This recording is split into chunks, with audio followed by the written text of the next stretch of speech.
It's going to make America safer. It's going to make the world safer, and it continues America's leadership in the world. These were Biden's words after signing almost $100 billion in support of the Russian-Ukrainian war. I'm making sure the shipments start right away.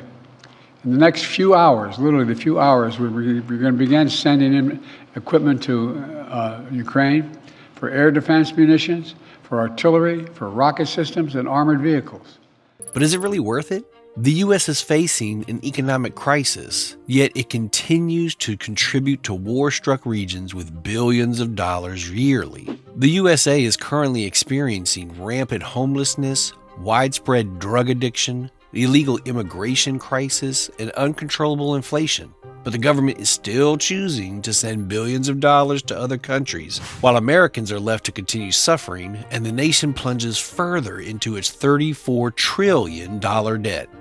The question is, why has the U.S. continued to spend heavily on the wars in spite of its economic crisis?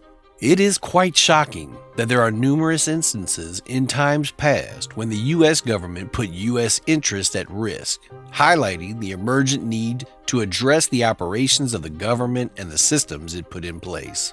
This is another edition of a tragic story we've seen before. How Washington, with all the best intentions, embarks on a massive military assistance enterprise only to see its hardware lost, diverted, or stolen, creating new risks for U.S. interests. From Afghanistan to Iraq, and now Ukraine, the lessons learned from these endeavors would not be forgotten. To show how quality the machinery from the U.S. are, the lifespan of many of these weapon systems is long and can outlive the current conflict. One can only imagine the economic incentives that could exist after a devastated Ukraine with prized weaponry emerges from its conflict. Yet they get lost and the resources used for their procurement wasted. But why does America continue to support the war financially? The truth is, Russia's invasion of Ukraine has showcased its deliberate and barbaric targeting of civilians and civilian infrastructure, and evidence of war crimes and crimes against humanity have contributed to the West's determination to provide Ukraine the means of defense. But as the war moves into a more protracted phase defined by heavy weapons and long-range rocket exchanges, the risk to civilians who remain in contested areas have grown. And while Russia has been overwhelmingly responsible for the virtual destruction of entire cities, the risk of civilian harm at the hands of Ukrainians using American weaponry remains high. Ukraine's war in the Donbas has been active since 2014 and has included indiscriminate attacks by Ukrainian forces. But over the years, human rights organizations have banned the use of explosive weapons with wide area effect in urban areas and unguided rocket systems by both sides of the conflict.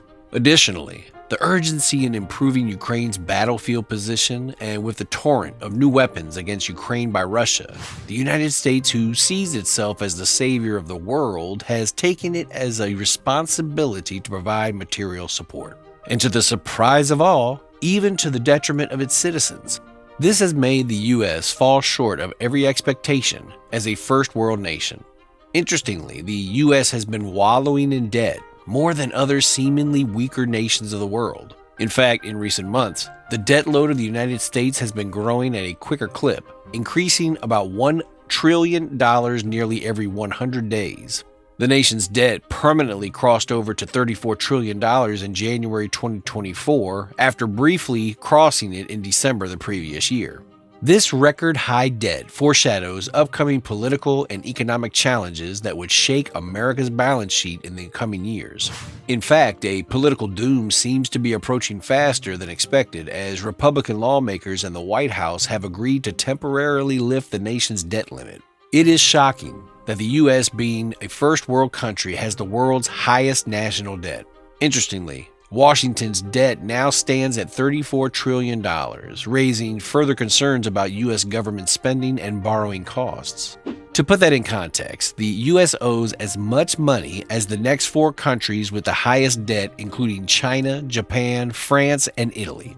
Also, when comparing the United States national debt to other first world countries, the extent of fiscal damage the nation is facing becomes more glaring. For instance, countries like Germany, Switzerland, and Norway typically exhibit lower debt-to-GDP ratios than the U.S. These nations prioritize fiscal responsibility, maintaining lower levels of debt relative to the size of their economies.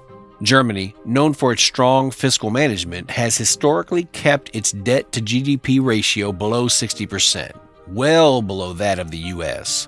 Additionally, countries like Australia and Canada also tend to have more favorable debt profiles compared to the US, although their debt levels have risen in recent years.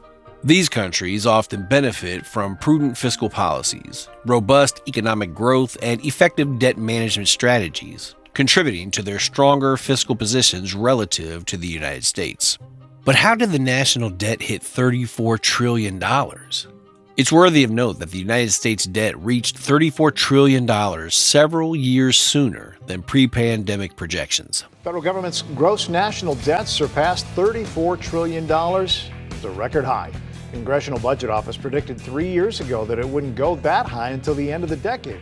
The Congressional Budget Office's January 2020 projections had gross federal debt reaching $34 trillion in fiscal year 2029. But surprisingly, the debt grew faster than expected because of a multi-year pandemic starting in 2020 that shut down much of the U.S. economy. Also, the government borrowed heavily under then-President Donald Trump and current President Joe Biden to stabilize the economy and support a recovery.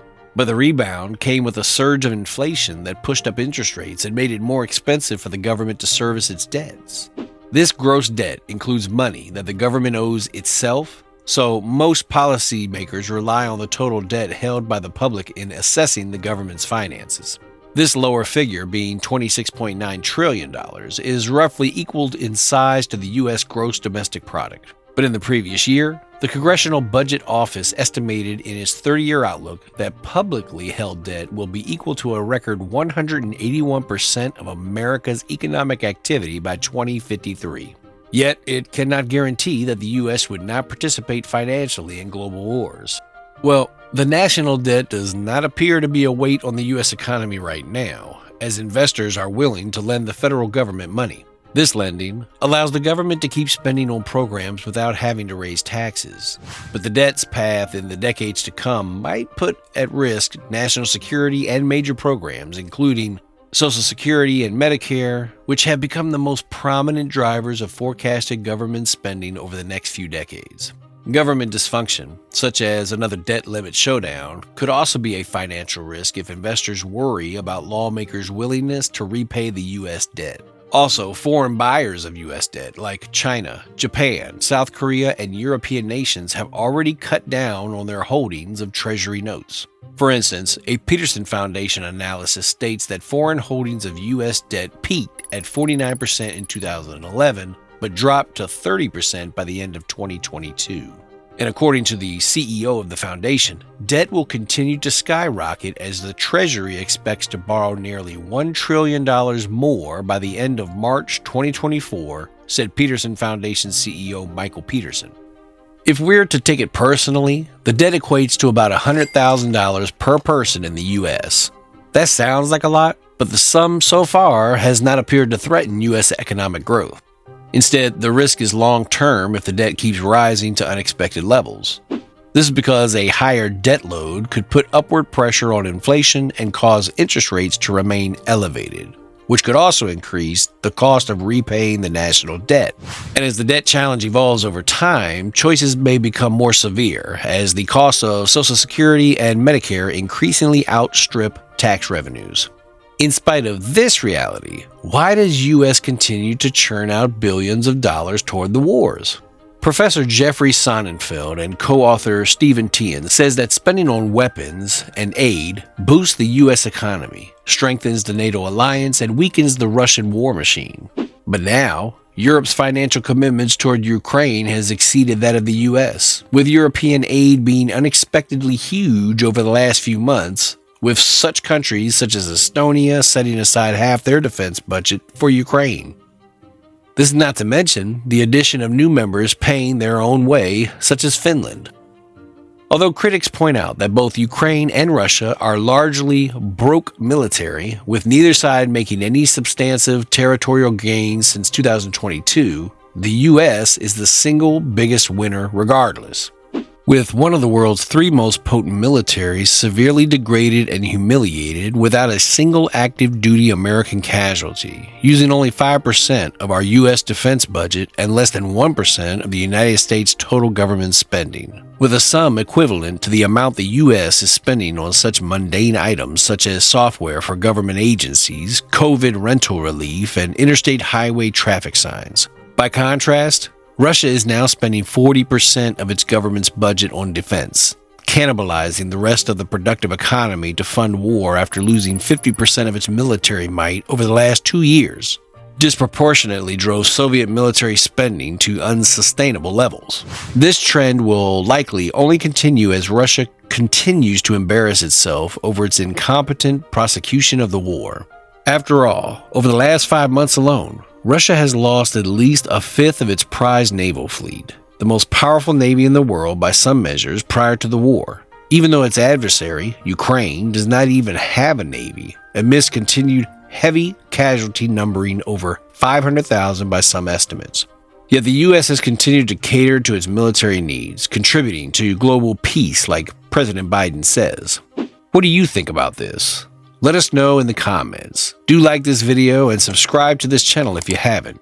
Where money matters, we'll see you on the next one.